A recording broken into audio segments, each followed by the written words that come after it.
And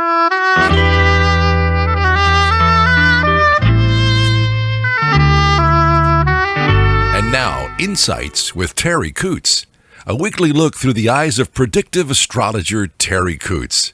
Here's Terri. Hi everyone, Terri here. Thank you so much for joining me on this exploration of the week of November the 26th, right straight through to December the 3rd. Time flies. 2023. Thank you for your time. I appreciate you joining me. It's a big gift and I'm very, very grateful, as always. Now, speaking of grateful, segue. We are working in a really strong Sagittarius energy field right now. And Sagittarius is the epitome of optimism, spirituality, of never say die, never give up, never be dominated, independence, living by the seat of your pants. We have it in the sun right now. We have it in Mercury, which is how we think and how we communicate. Now, on December the 2nd, that will change to Capricorn, and I'll discuss that a little bit later. Capricorn in that replacement can be a lot heavier than Sagittarius. We have two teachers, Jupiter and Saturn. Saturn is the teacher that is paired with Capricorn. Hard teacher, bad lessons, tough lessons, whack across the knuckles. Sagittarius teacher Jupiter is happy. Let's go explode the lab in a volcano experiment, or let's go on a fauna and flora expedition. Fun learning. And then Venus, the planet of what we're attracted to, is in Libra right now, which is really trying to achieve balance in our lives and balance in our thinking, balance in everything. And that will, on the 5th, move into a really tougher energy, which is Scorpio. So when we have that Scorpio energy combined with the Capricorn energy, that's heavy. So really be on guard for downers. Don't let yourself get downers. Don't be playing with Debbie Downer. Just watch who you pair up with. Socially, are they taking more than they're giving? Are they requiring more from you than you can manage? That's what we have to look at, is what we're pushing out, because not a lot will be coming in. But the saving grace is Mars, the planet of our passion and our drive, will still stay in Sagittarius, which is an upper. So as long as we can work with that, we're not doing too bad. Just, balance, really. Some hard, some positive, some I'll never say die kind of energy. Now, the beginning of the week, we have Gemini that kind of takes over the moon position, and we have a full moon in Gemini. Now, full moon is always adding energy. It's ask any police person or anybody that deals with the public. Full moon can be scary because people get wild, lunatic. It came from that word. So that thinking, that speaking, that cerebral kind of energy needs to be looked at and addressed, because that's going to be bearing down on us the beginning of the week. I'd like to bring to your attention for a moment, I don't know how many of you have read this book, The Four Agreements, and it's an interesting book. It kind of, from my perspective, I think he says the same thing over and over and over again, ad nauseum. But the premise is, and one of the first agreements is about be impeccable with your word. Now, I'm taking that right from the book. And impeccable in Latin is without sin. Peccable is without sin. So, and that's very powerful. If you think about your words being without sin. Now, why is that one of the most important, I think, agreements? Why is our word so important? Because words have power. You've heard that before. And they have the power to create our experience. Now, call it superstition, but if I hurt myself or I don't feel well, I will not go and tell my brother or my sister. Not because I'm so strong. I don't want to give it power. I don't want to give that cranky ankle power. I don't want to give that bad knee power. I don't want to talk about it. The more I talk about it, the more I own it.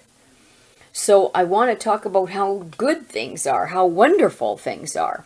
So our word has power. And our word is a gift.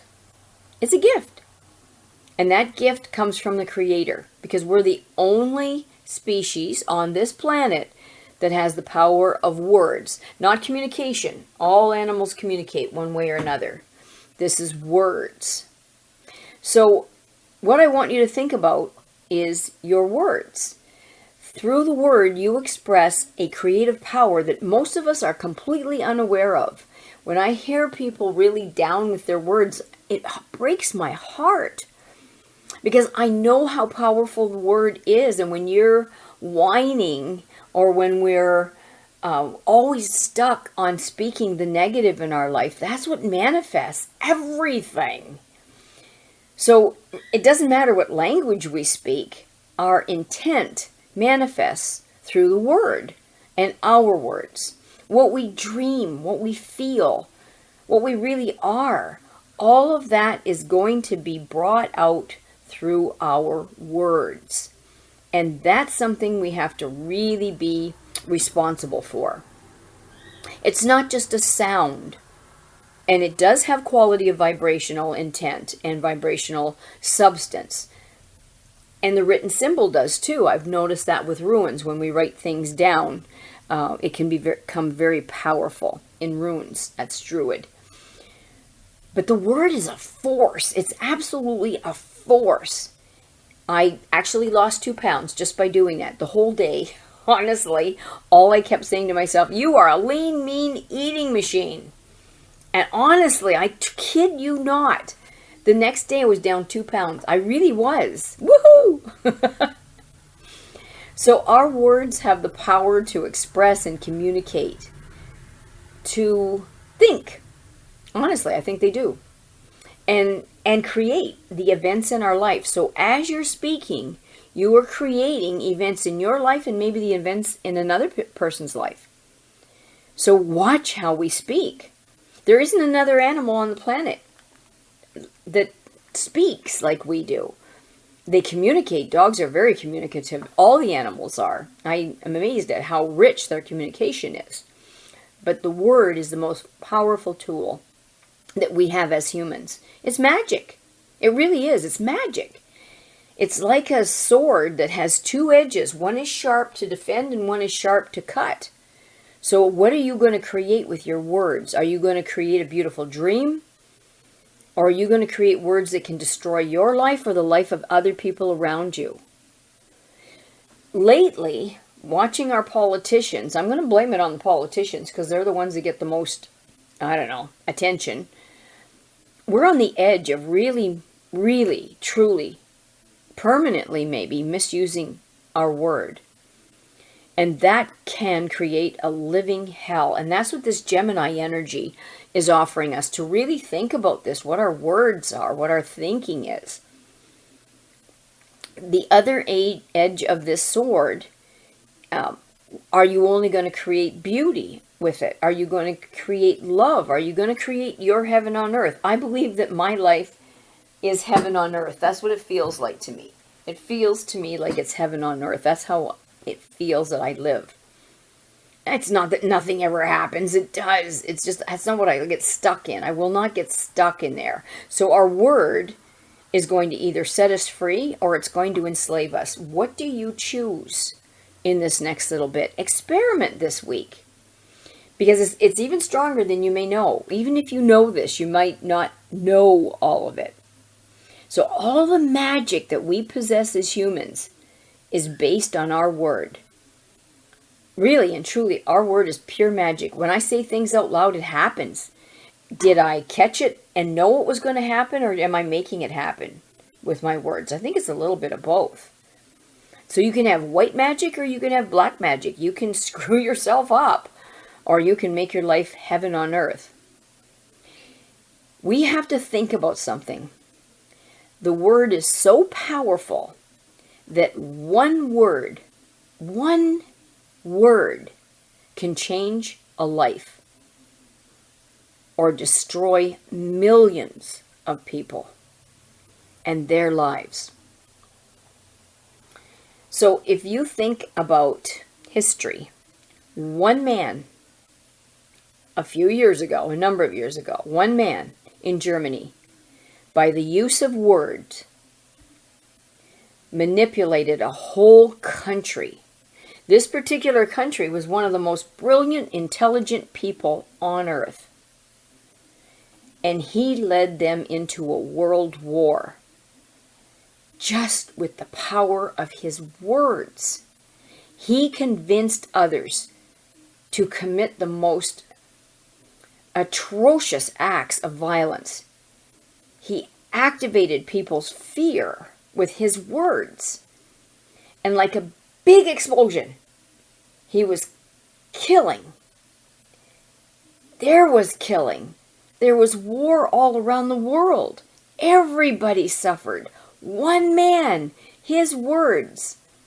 All over the world, humans destroyed other humans because they were afraid of each other. Hitler's words, based on fear, generated beliefs and agreements will be, I hope, remembered for centuries. This, I cannot explain how important that is. We have another Hitler walking this earth. We have little Hitlers that are his followers walking this earth, spreading fear and anger and aggression and crap. I'm sorry, but that's the only thing I can think of. What I find on the bottom of my shoes in a dog park. The human mind is even children, people, is a very fertile ground where seeds are continually being planted. Seeds are opinions, ideas, concepts. We plant a seed in a thought, in a word, and it grows. So the word's like a seed. And the human mind is the fertile ground. And the only problem is that too often it's fertile for the seeds of fear. I mean, look at how fast fear grows. We fear each other's cultures. We fear each other's belief. How can that hurt us? But it is a fear. But the only kinds of seeds that it should be prepared for are good ones. Good seeds, good thoughts, good creative ideas. So which seeds this week, and maybe hopefully for the rest of your life, is your mind fertile for? You need to spend some time thinking about that. How am I prepared to receive these seeds? Are we prepared to receive the seeds of love or the seeds of anger, frustration, and ugly? So let's take again that example of Hitler. He sent out all those seeds of fear and they grew strong. And they beautifully achieved massive destruction. Seeing the awesome power of the word, we have to understand what power comes from our mouths. One fear or one doubt planted in our mind can create an endless drama of events. One word is like a spell. And we can use it for white magic or black magic, thoughtlessly or thoughtfully, putting spells on each other and on ourselves. So every one of us, every human being is a magician. And we can either put a spell on someone with our word or we can release them from a spell. We can cast a spell with our opinions or we can release ourselves and them from it. Let's just take an opinion. Let's say that I think a person is, I don't know, let's take fat. Just because it popped into my mind. So let's say I think a person's fat. And then I say to them, they're feeling pretty good about themselves that day. And I say, wow, have you ever put weight on? Crash. Right? everything that they felt good about themselves just went, just by the power of one word. Let's say I don't do it, but let's say I spent some time in front of the mirror and put makeup on and got my hair all fancy and wearing my favorite clothes. And I'm thinking I'm looking pretty spiffy for an old lady. And then I go out and somebody says something about how stupid my blouse looks, or, wow, why did you put your makeup on like that? That looks like a clown. Poof! Down to the ground. Are we going to be a victim of other people's opinion of us, or are we going to be strong? That's our choice. What's the word? Now, there's 3 other agreements, but this is the first agreement. So if you get a chance and you want to read a decent book, like I said, it goes long in some of the ideas, but it might not be a bad thing to just take advantage of the 4 agreements. And I think Gemini this week is offering us this opportunity to be aware of our words, to see what we want to do with our words and where our words going. I think that's something that we have to really be cognizant of. It's very important right now. Looking at the cards, looking at the planets, looking at everything. It's something that we're really being called to be conscious of. I'm going to leave you with that, kids. I'm not going to do all the other stuff. I just want you to think about how powerful our words are and where we're going to go with those words and how we're going to use those words. And I want to take this opportunity to thank Charlie O'Brien. Almost called him Charlie Brown again. Saved myself at the last minute. Blew my cover though. I would like to thank him for putting us on Spotify, on Apple iTunes, on Amazon Music Podcasts, on SoundCloud, and YouTube. And he gives me the link. As soon as I'm good enough to give him the stuff, he'll give me the link.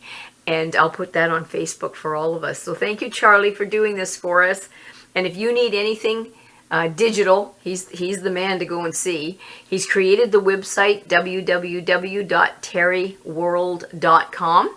And he's archived some of the older podcasts in case you wanted to listen to anything that you might have missed or need a refresher. And he's got all the brand new podcasts up there. So thanks again, Charlie. And if you need me for a reading for yourself, maybe we can look at your lives and see what we can muck around with. Feel free to call or text 519-726-6699, or you can email me at terri.coutts@gmail.com. Thanks again, everybody, for your time. I'm so very grateful. You have yourself a wonderful week. And think, be observant, look at yourself. See what you do naturally and then see where you want to be. Have fun with that full moon. Bye for now. Thanks for listening to Insights with Terri Coots. Visit Terri's website at terriworld.com. TERRI world.com.